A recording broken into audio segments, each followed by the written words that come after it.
नमस्कार दोस्तों, सब ने मेरी राम राम। मेरा नाम है प्रदीप सर हरियाणवी। मैं आपका स्वागत करता हूं हमारे डेली इनिशिएटिव यूपीएससी समाचार। आज है 21 मई और आज हम प्रीलिम्स के हिसाब से 5 न्यूज देखेंगे। एक मेंस के हिसाब से लास्ट में मैप सेक्शन भी रहेगा। सबसे पहले तो एक छोटी सी इंपॉर्टेंट इवेंट है, कोप 29 होने वाली है। कोप का मतलब क्या होता है? Conference of parties.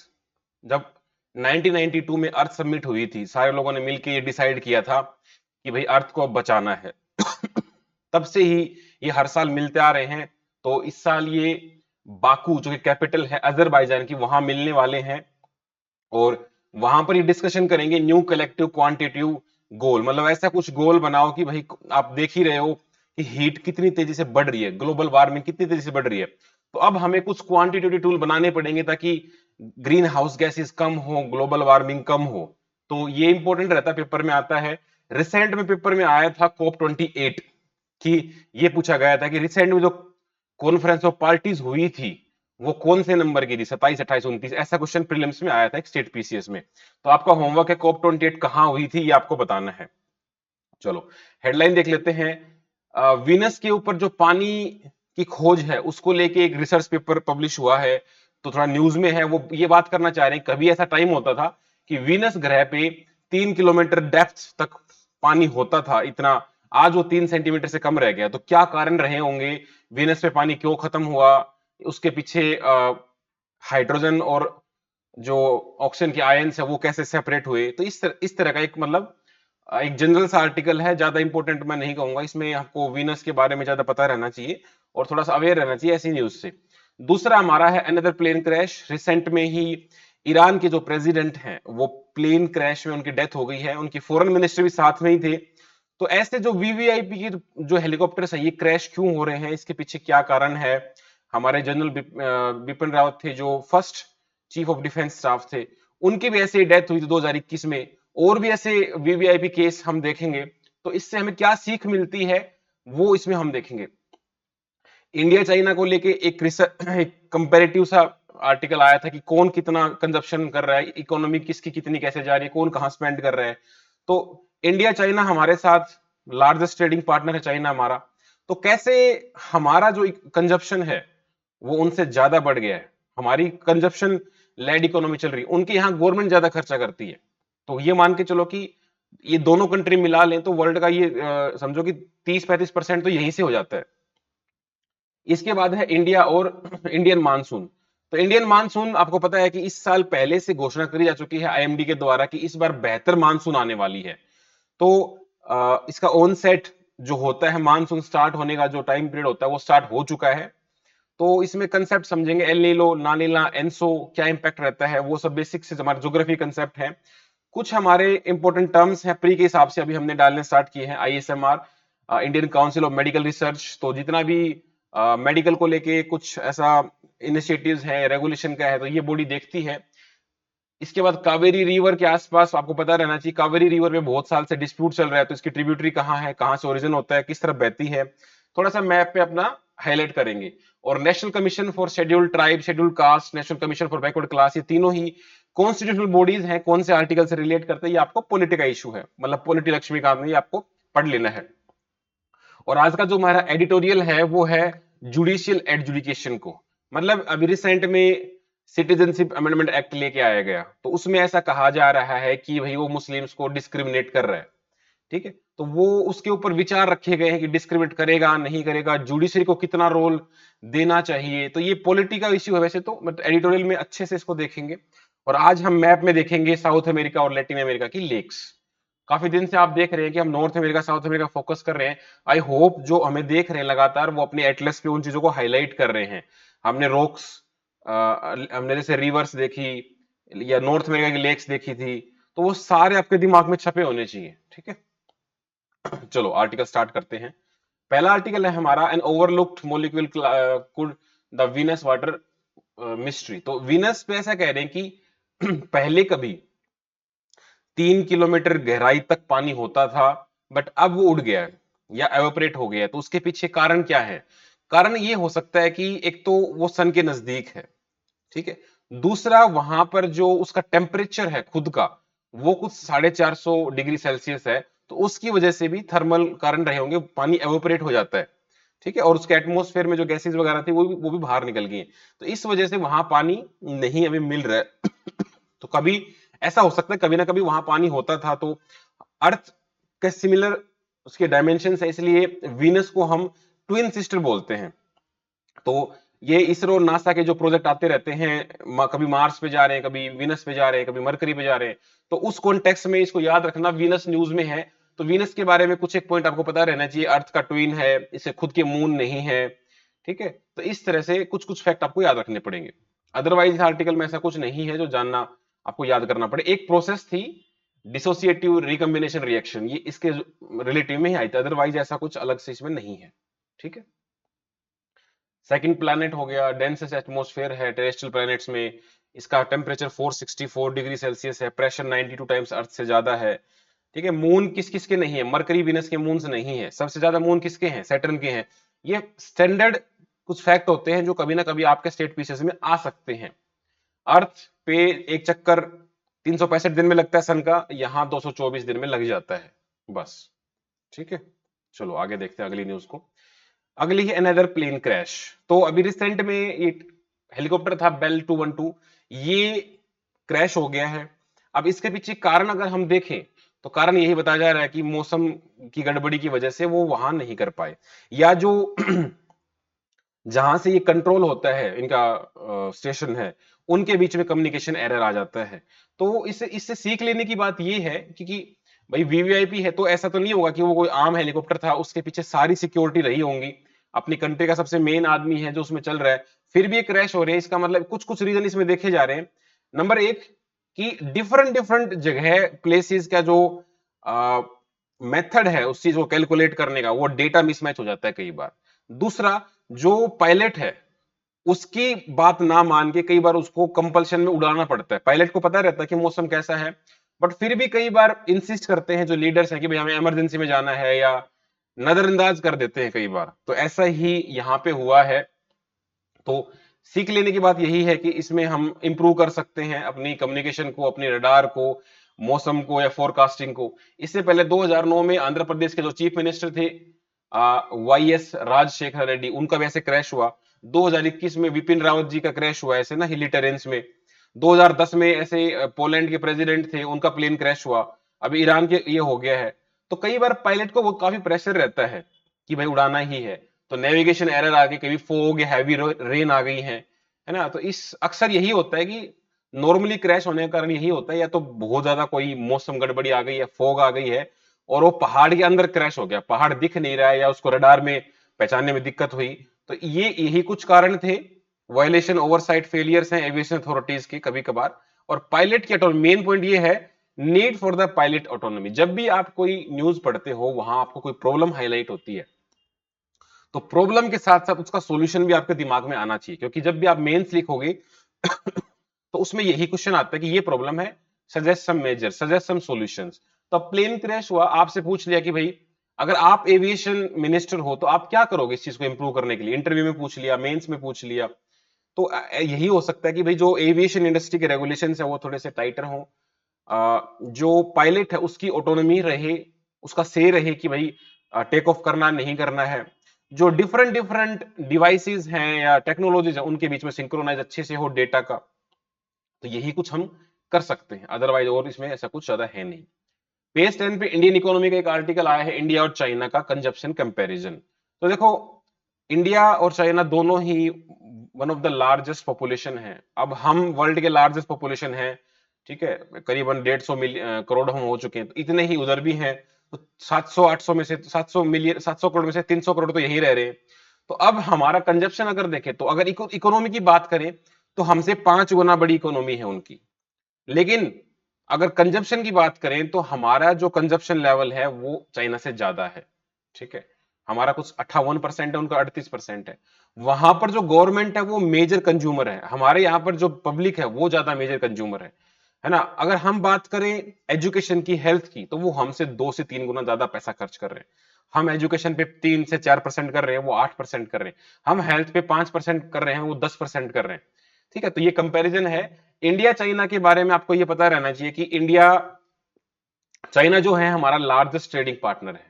क्वेश्चन हमेशा यही आएगा कि चाइना के साथ हम इतना ट्रेड कर रहे हैं, $100 बिलियन का ट्रेड डेफिसिट है चाइना के बीच में। मतलब ये समझो कि अगर हम आ, उनको कुछ दे रहे हैं, हम उनसे कुछ ले रहे हैं, फिर भी 100 बिलियन का डेफिसिट रह रहा है ट्रेड में। तो हम उनको बॉयकॉट क्यों नहीं कर देते? चाइनीज माल सस्ता आता है, ठीक है, चाइनीज माल चले तो चांद तक नहीं शाम तक, इस तरह का कुछ होता है। तो अब उनसे हम क्या क्या ले रहे हैं? जब भी कोई इंसान इंपोर्ट करता है, इसका मतलब वो हमारे कंट्री में या तो महंगा मिल रहा है या मिल ही नहीं रहा है। हम उनसे एक्सपोर्ट क्या करते हैं? मशीनरी, हैवी, और ये जो रॉ मटेरियल है, चिप वगैरह बनानी है, या जो ये कह लो जो फर्मा इंडस्ट्री है, दवाई वगैरह बनाते हैं, उसके लिए जो रॉ मटेरियल है वो सारा वहीं से आता है। हम उसको रोक नहीं सकते, हमारे हमारी इंडस्ट्री ठप हो जाएगी उससे। हम भी एक्सपोर्ट कर रहे हैं उनको कॉटन, जेम्स, ज्वेलरी, मशीनरी, ठीक है, हम भी एक्सपोर्ट कर रहे हैं उनको।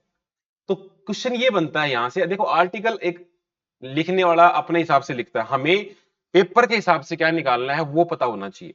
अब क्वेश्चन ये आता है कि क्या हम चाइना के प्रोडक्ट्स को बैन कर सकते हैं? तो आंसर इज नो। क्यों नहीं कर सकते? बिकॉज नंबर एक कि हम हैवीली डिपेंडेंट हैं उनके ऊपर। नंबर दो, उनके प्रोडक्ट चीप हैं, अफोर्डेबल हैं। नंबर तीन, हमारा जो इंडस्ट्री है वो उसमें सप्लाई चेन मिसमैनेजमेंट हो जाएगा, है ना। अगर वहां से रॉ मटेरियल नहीं आया तो हमारी इंडस्ट्री बनाएगी क्या? इंडस्ट्री नहीं बनाएगी तो लोगों को एम्प्लॉयमेंट कौन देगा? तो इस तरह से हम उन पे डिपेंडेंट है। नंबर चार, अगर हम बॉयकॉट कर भी देते हैं चाइनीज प्रोडक्ट्स को, तो भी उनकी इकोनॉमी पे बहुत ज्यादा इंपैक्ट नहीं पड़ेगा, बिकॉज उनकी इकोनॉमी हमसे 5 गुना बड़ी है।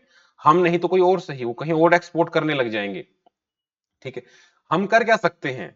हम क्या कर सकते हैं? अपने जो प्रोडक्ट्स हैं उनको उनको अफोर्डेबल बना सकते हैं, कंपिटिटिव बना सकते हैं। हमने और क्या किया है? वहां से जो प्रोडक्ट आते हैं ऑनलाइन जो सेल होते हैं, उसके ऊपर कंट्री ऑफ ओरिजिन मेंशन करना हमने मैंडेटरी कर दिया है, कि लिखा होना चाहिए ये मेड इन चाइना है, ताकि हम उसको कंपैरिजन कर पाए कि भाई ये made in China, made in India, दोनों बराबर प्राइस है, तो हम इंडियन खरीदेंगे। चाइनीज जैसे ये दिवाली के ऊपर बहुत सारी लाइटिंग आती है, तो उस टाइम पर दीवा खरीदो, चाइनीज बैन करो, इस तरह का है। चाइना की हमने एप्स भी बैन करी थी, आपको पता रहेगा। तो कुछ साल पहले, 2-3 साल पहले, हमने चाइना की बहुत सारी ऐप वो बैन कर दी थी, बिकॉज वो हमारा डेटा सिक्योरिटी और वो कंसर्न थे प्राइवेसी का, क्योंकि उसके थ्रू वो हमारा डेटा वगैरह अपलोड डाउनलोड कर रहे थे, तो वो कंसर्न था हमारा। तो कुल मिला के चाइना के साथ, चाइना एक हमारा ऐसा दोस्त है जिसको जिसको छोड़ भी नहीं सकते, जिसको प्यार भी नहीं कर सकते, तो हमें उसके साथ ट्रेड करना है। उनको भी पता है ये बात, वो हमारे पाकिस्तान ऑक्यूपाइड कश्मीर के आसपास वो भी डेरा डाले बैठे हैं अक्साई चीन में। उधर अरुणाचल प्रदेश में वो अपने आप अपने मैप में उसको दिखा रहे हैं, इधर भूटान के आसपास वो स्टैंड ऑफ वगैरह कर रहे हैं, बट फिर भी हमारा उनके ऊपर काफी डिपेंडेंसी है, इस वजह से हमको सहन करना पड़ रहा है। ठीक है, तो ये ध्यान रखना, जो मैंने आपको फैक्ट बताए इस आर्टिकल में, सारे मैंने आपको फैक्ट कवर कर दिए हैं। डिप्लोमेटिक अगर ये एक दो पॉइंट रह गए हैं कि चाइनीज एम्बेसडर बहुत महीनों से हमारे यहाँ अपॉइंट नहीं किया है। इंडिया और चाइना के बीच में बहुत ज्यादा डायरेक्ट फ्लाइट नहीं है, ये समझो यहाँ से ब्रिटेन, यहाँ से अमेरिका की डायरेक्ट फ्लाइट्स है, लेकिन चाइना की इतनी ज्यादा नहीं है, बिकॉज हमारे बीच में डिप्लोमेटिक चैनल थोड़े से डिस्टर्ब हो रखे हैं। बिगेस्ट ट्रेडिंग पार्टनर है। हम क्या इंपोर्ट करते हैं? Electronic equipment, machinery, organic chemicals, iron, steel. हम उनको क्या बेच रहे हैं? Cotton, gems, copper, ores, organic chemicals, machinery. ठीक है, तो ये सारे पॉइंट मैंने आपको बता दिए हैं। अगला आर्टिकल देखते हैं। अगला आर्टिकल है इंडियन मानसून के बारे में। इंडियन मानसून के बारे में सबसे पहले ये पता होना चाहिए मानसून होती क्या है। मानसून क्या होता है? The seasonal reversal of the winds. तो एक पर्टिकुलर सीजन में विंड्स का जो पैटर्न है वो रिवर्स हो जाता है। ये ज्योग्राफी का प्रॉपर कंसेप्ट है कि कैसे साउथ ईस्ट ट्रेड विंड्स आती हैं, ठीक है, और वो कैसे भारत में एंटर करेंगी, उसकी दो ब्रांचेस हो जाएंगी। ये ज्योग्राफी में आराम से आप पढ़ना, एनसीईआरटी में दे रखा है इंडियन वाली में। तो अब इस साल क्या हुआ है? इस साल बेहतर मानसून आएगी ऐसा प्रोडिक्शन हो चुका है आईएमडी के द्वारा, ठीक है, इंडियन मेट्रोलॉजिकल डिपार्टमेंट। अब यहां पर दो कंसेप्ट आएंगे, एल नीनो, ला नीना। एल नीनो क्या होता है? एल नीनो वो साल होता है जब मानसून वीक पड़ जाती है, जो जो सारी कंडीशन चाहिए मानसून को बेहतर बनाने के लिए वो नहीं हो पाता है। और ला नीना क्या होता है? जब वो सारे फैक्टर और बेहतर हो जाते हैं तो और बेहतर मानसून आती है। ठीक है, ये दो फैक्टर समझना। देखो, नॉर्मल अंडरस्टैंडिंग ये रहती है कि यहां पे पानी गर्म होता है पैसिफिक में, और वो गर्म पानी इंडिया की तरफ चलने लगता है, जिसकी वजह से लो प्रेशर हाई प्रेशर की कंडीशन बनती है और अच्छी खासी बारिश होती है। लेकिन जब एल नीनो ईयर आता है तो वो जो गर्म पानी है वो इंडिया की तरफ ना आके इधर चल पड़ता है। ठीक है, उस साल एल नीनो ईयर आ जाएगा। तो उस साल बारिश कहां होगी? इस तरफ पेरू में। नॉर्मली यहां बारिश नहीं होती है। पेरू जो कंट्री है यहां पर हैवी फिशिंग होती है, ये एग्रीकल्चर पर डिपेंडेंट नहीं रहते। लेकिन जिस साल एल नीनो आता है यहां पर फिशिंग नहीं होगी, यहां पर बहुत ज्यादा बारिश होगी, यहां बाढ़ आ जाती है और इंडिया में सूखा पड़ जाता है।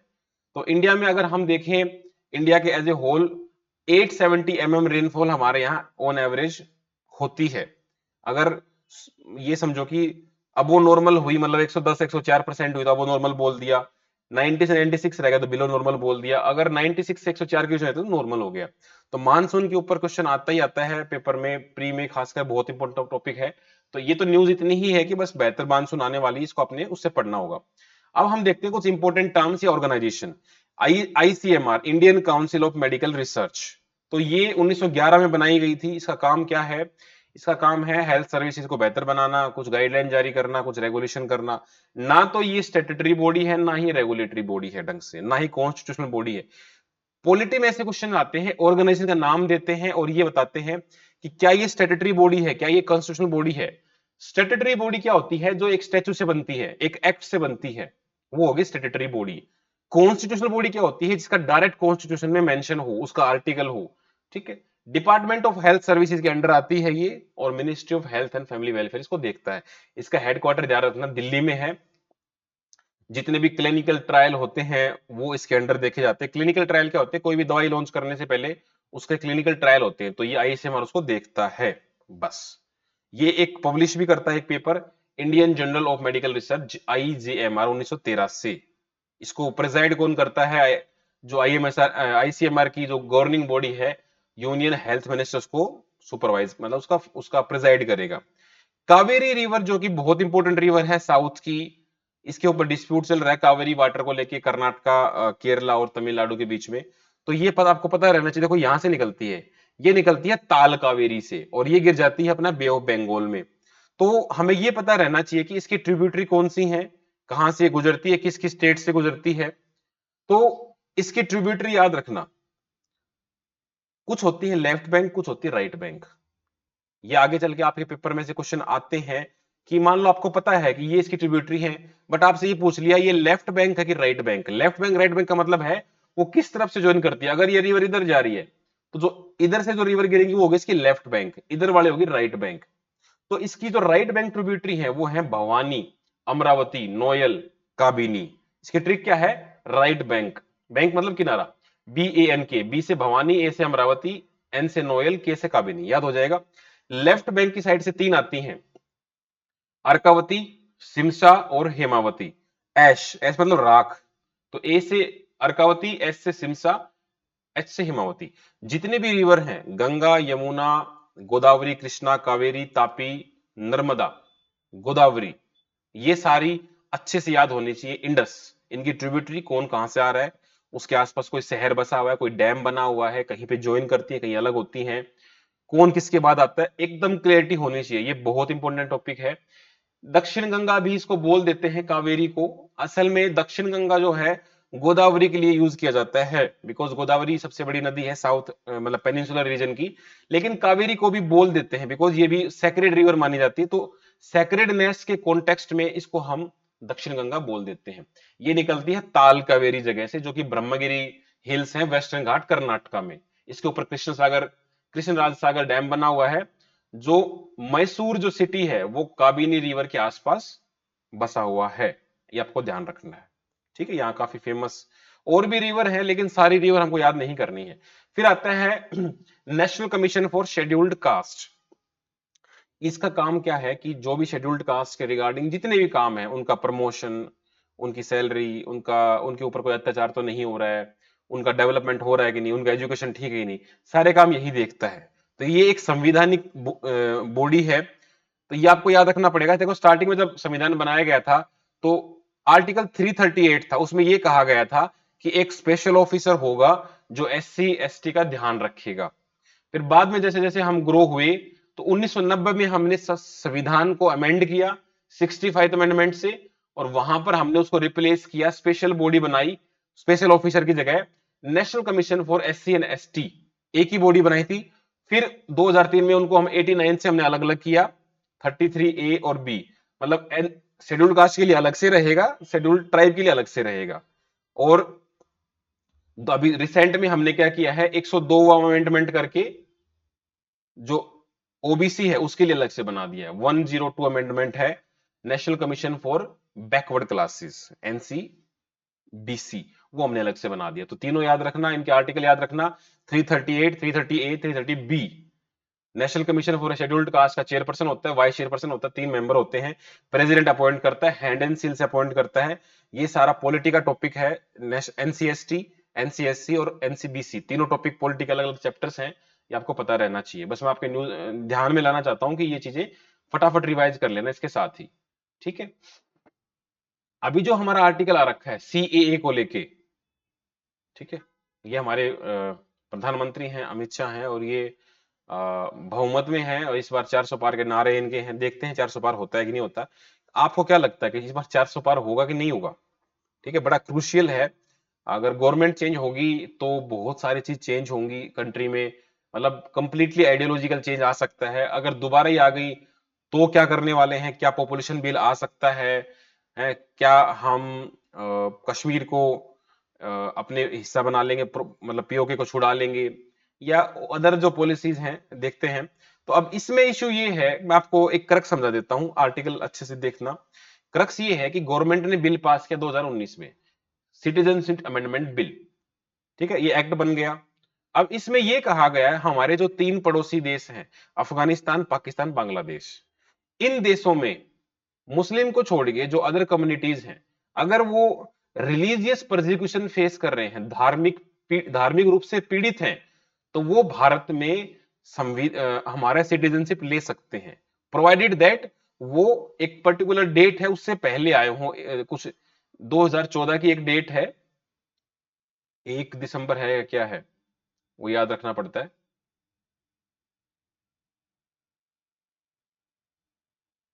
हम्म 31 दिसंबर 2014 से जो पहले आ गया और इंडिया में वो रह रहा है 5 साल से, 5 साल से इंडिया में रह रहा है, भले ही वो कैसे ही आया हो, इलीगली आया हो या लीगली आया हो। नॉर्मली 11 साल में हम दे देते हैं, नेचुरलाइजेशन प्रोसेस बोलते हैं। अगर वो पाकिस्तान, अफगानिस्तान, बांग्लादेश से आया है, हिंदू है, सिख है, पारसी है, बुद्धिस्ट है, जैन है, क्रिश्चियन है, मुस्लिम्स को हम नहीं दे रहे। तो इसके पीछे ये कह रहे हैं कि सुप्रीम कोर्ट को देखना चाहिए कि जो कानून बनाया है वो डिस्क्रिमिनेट ना करे धर्म के आधार पर, बिकॉज हमारा आर्टिकल 15-16 कहता है कि हम डिस्क्रिमिनेट नहीं करेंगे on the basis of religion. लेकिन अब बात यहां ये बनती है कि ये तीनों ही देश मुस्लिम मेजोरिटी है, ऑफिशियली मुस्लिम है, बांग्लादेश, पाकिस्तान, ये सब, ठीक है। अगर यहां पे भी मुस्लिम सेफ नहीं है तो वो इंडिया में कैसे सेफ हो जाएगा? ये इनका लॉजिक है, बता रहा हूं मैं, मतलब, ठीक है। तो वहां पर जो माइनॉरिटीज है, मान लो हिंदू है, सिख है, वो समझ में आता है कि वो वहां पर रिलीजियस रूप से पीड़ित है, उनको हम दे रहे हैं, लेकिन मुस्लिम्स को हम नहीं दे रहे। तो it is not a discrimination. But article लिखने वाला ये कह रहा है कि भाई सुप्रीम कोर्ट को देखना चाहिए। अब हमारी गवर्नमेंट के 3 ऑर्गन है, लेजिस्लेटिव, एग्जीक्यूटिव, जुडिशरी। लेजिस्लेटिव कानून बनाता है, एग्जीक्यूटिव कानून इंप्लीमेंट करता है, जुडिशरी ओवरलुक करता है, जस्टिस करता है। अब जिन्होंने कानून बनाया है, उन्होंने कानून ढंग से बनाया नहीं बनाया है, इसके ऊपर सुप्रीम कोर्ट नजर रखता है अपनी जुडिशियल रिव्यू की पावर से। तो कानून बनाने की जो प्रक्रिया है, लोगों ने मतलब कितने लोगों ने वोट किया होगा, प्रेसिडेंट ने साइन किया होगा, वो कानूनन प्रोसेस सही है, उसको बोलते हैं ड्यू प्रोसेस ऑफ लॉ। लेकिन जो, sorry, procedure established by law. तो अब इसमें ये कहना चाह रहे हैं कि सुप्रीम कोर्ट को एक्टिव रोल प्ले करना चाहिए। सुप्रीम कोर्ट समय समय पर एक्टिव रोल प्ले करता रहा है। जैसे 2013 में जाटों को रिजर्वेशन दिया गया, सुप्रीम कोर्ट ने उसको अनकॉन्स्टिट्यूशनल बता के क्लैश कर दिया। बीच बीच में सुप्रीम कोर्ट स्टे लगा देता है किसी चीज पे, अभी जैसे फार्म बिल थे, इसके ऊपर स्टे लगा दिया था, है ना। तो supreme court active role play करता है, लेकिन सुप्रीम कोर्ट के कहां तक दायरा होगा, ये आपका प्रॉपर मेन सा क्वेश्चन बनता है, judicial activism versus judicial overreach. Activism वो होता है जब सुप्रीम कोर्ट एक्टिवली पार्टिसिपेट करे, ओवररीच वो होता है जब वो सेपरेशन ऑफ पावर को ब्रीच कर जाए। कानून बनाना पार्लियामेंट का काम है, जुडिशरी का काम नहीं है। आल्दो वो आर्टिकल 142 के तहत बना सकता है, उसने कानून बनाए भी हैं, जैसे फायर क्रैकर को बैन कर दिया, हाईवे के 100 मीटर में आप ठेका नहीं खोल सकते, ये सुप्रीम कोर्ट ने बोल दिया। वुमेन्स की सेफ्टी को लेके विशाखा गाइडलाइन जारी करी। विशाखा गाइडलाइन क्या थी? Sexual harassment at work place को रोकने के लिए। तो सुप्रीम कोर्ट ऐसा करता रहता है, लेकिन यहां उसको कितना इन्वॉल्व होना चाहिए, ये एक मैटर ऑफ डिबेट है। तो अभी इसमें से आपको कुछ ऐसा याद नहीं रखना है, आपको पता होना चाहिए सीएए क्या है। तो उसके बारे में आपको पता रहना चाहिए कि भाई जो लोग फोर्सफुली प्रोसिक्यूट करके भगाए गए थे और 31 दिसंबर 2014 से पहले भारत में आके रह रहे 5 साल के, उनको हम सिटीजनशिप दे देंगे। ठीक है, प्रोवाइडेड दैट, एक तो वो जो हमारे 6 शेड्यूल में जो स्टेट आते हैं, असम, मेघालय, त्रिपुरा, मिजोरम, इनके अंदर नहीं देंगे। प्लस जो इनर लाइन परमिट वाले स्टेट हैं, अरुणाचल प्रदेश, नागालैंड, मिजोरम, वो जगह जो है वो उसके अंदर नहीं देंगे। अब इशू ये उठता है कि अगर हमने दे दिया तो हमारे हमारे रिसोर्सेज पर भी तो लोड आएगा।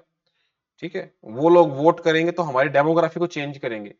या जो जिन लोगों को नहीं मिला, मान लो जिन लोगों को नहीं मिला, तो वो कहां जाएंगे? वो अपना फिर डिटेंशन सेंटर में रहेंगे, इन ह्यूमन कंडीशंस में रहेंगे, वो क्रिमिनल बनेंगे। जो लोग पाकिस्तान, बांग्लादेश, अफगानिस्तान से आ रहे हैं, वो हमारे सिस्टम को भी तो डिस्टर्ब करेंगे ना, क्योंकि उनके अंदर वो नेशनल आइडेंटिटी है ही नहीं। वो अपने आप को पाकिस्तानी समझ रहा है या अफगानी अफगानी समझ रहा है। ठीक है, अफगानी जलेबी, अफगानी चिकन अच्छा हो सकता है, लेकिन सारे अफगानी अच्छे हों ऐसा नहीं है। तो ये एक मैटर ऑफ डिबेट है, एथिकल इशू भी है प्रॉपर। तो ये मैं आपको बता दिया है, एक मतलब दिमाग में एक रखना इस चीज को कि सीए कभी भी पूछा जा सकता है। चलो मैप देख लेते हैं। तो साउथ अमेरिका की 3 इंपॉर्टेंट लेक है, lake Maracaibo, lake Titicaca, lake Poopo. ठीक है, बहुत ही इंपॉर्टेंट है। जैसे हमारी लेक चिल्का, वलूर और ये सब है, वैसे ही इनकी इंपॉर्टेंट है। लेक मराकाइबो वेनेजुएला जो कंट्री है उसके अंदर है। यहां से बहुत ज्यादा पेट्रोल निकलता है। जो वेनेजुएला कंट्री है वो पूरा इस पे डिपेंडेंट है। अगर ये मर गई तो वेनेजुएला भी मर जाएगा। यहां पर ऑयल एक्सपोर्ट वगैरह करते हैं। लेक टिटिकाका ये एक इंपॉर्टेंट है, बोलीविया और पेरू के बीच में ये हाईएस्ट नेविगेबल लेक है वर्ल्ड की। लेक पोपो है, ये मतलब उसका नाम याद रखना, इसकी कोई खास बात नहीं है। लेकिन एक लेक और भी है लेक लिम्पोपो, वो साउथ अफ्रीका में है, वो कंफ्यूज नहीं करना है। गैलापेगो आइलैंड ये साउथ अमेरिका के साइड में ही है। यहां पर अलग तरह के मतलब प्रजातियां मिलती हैं, जो साउथ अमेरिका में जो बर्ड और जो प्रजातियां मिलती हैं रेप्टाइल्स की, उससे बिल्कुल अलग मिलती हैं। यहां पर एक पक्षी होता है जो बीट करता है, उस पक्षी के बीट से फेस पैक बनता है बड़ी बड़ी कंपनीज का, जो लाखों में बिकता है। इसे गूगल करके देखना, बहुत इंटरेस्टिंग स्टोरी है। तो नेचर बड़ा अमेजिंग है, उस बीट से मुंह पे रौनक आ रही है लोगों की। That's amazing. तो देखो, ये हमारी साउथ अमेरिका का मैप है, ये साउथ अमेरिका हो गया पूरा। यहां पर वेनेजुएला कंट्री है, वेनेजुएला में ये लेक है, लेक मराकाइबो, ये ध्यान रखना बस। ठीक है, इसके बाद देखो, ये साउथ अमेरिका हो गया, ये हमारा सेंट्रल अमेरिका है। सेंट्रल अमेरिका में 7 कंट्री आती हैं, Belize, Costa Rica, El Salvador, Guatemala, Honduras, Nicaragua, Panama. इन 7 को जोड़ लो, इस मैक्सिको को जोड़ लो और साउथ अमेरिका को जोड़ लो, इनको मिला के बोल देते हैं लैटिन अमेरिका। इसमें 2-3 कंट्री ये भी आ जाती है, क्यूबा, हेती, डोमिनियन रिपब्लिक, ये जो हरा कर रखा है इसको मिला के बोल देते हैं लैटिन अमेरिका, क्योंकि लैटिन भाषा यहां बोली जाती रही होगी, लैंग्वेज के आधार पर इसको हमने बांट दिया। वैसे north America, central America, south America हम पढ़ते ही है। ठीक है, तो ये तो हमारे हो गए कंट्री के नाम। एक मैंने आपको बताया था साउथ अफ्रीका के पास लिम्पोपो लेक है, वो थी lake Poopo. Lake Poopo, Titicaca, lake Maracaibo, ये इंपॉर्टेंट है। नॉर्थ अमेरिका में हमने ऐसी 5 लेक देखी थी, ग्रेट लेक्स। ठीक है, जिसमें से एक लेक थी मिशिगन, जो कि कंप्लीटली अमेरिका के अंदर थी, बाकी कनाडा और अमेरिका के बीच में बटी हुई थी। तो ऐसे ये अपनी एटलस में देखते रहना इनको बार बार। ठीक है, इससे क्या होगा, आपके दिमाग में मैप बनने स्टार्ट होंगे। इस मैप बनने में 6 महीने लगते हैं, धीरे धीरे लेक्स, रिवर्स, बाउंड्रीज, क्योंकि इसके ऊपर क्वेश्चन आते ही रहते हैं, यूपीएससी में भी, एचसीएस में भी। किसको किसकी बाउंड्री लगती है, कौन सी लेक कहाँ है, वो रटना ना पड़े, वो अंदर में फील हो। यार ये तो सिंपल है। अब मान लो मैं आपसे पूछूं कि भाई हरि कुरुक्षेत्र कहाँ है, तो you need not to memorize कि यार कुरुक्षेत्र हरियाणा में कहीं है, तमिलनाडु में है, या उत्तराखंड में है, या नागालैंड में है, बिकॉज वो हमारे कल्चर का पार्ट है, हम उसको जिया है, हमारी आम भाषा में उसको बार बार देखा है। लेकिन अगर मैं आपसे पूछूं कि भाई मान लो मैसूर सिटी कहां बसी हुई है, तो थोड़ा आपके मन में कंफ्यूजन आएगा, कावेरी है, कृष्णा है, या कर्नाटका गोवा के बॉर्डर पे है, कर्नाटका तमिलनाडु के बॉर्डर पे है, बिकॉज उसको आपने बार बार नहीं देखा है। उस चीज को आप बार बार देखने लग जाओगे, वो चीज आम हो जाएगी। ठीक है, तो ये हमारा आज का डिस्कशन था। कमेंट करके बताना कैसा लगा। Thank you.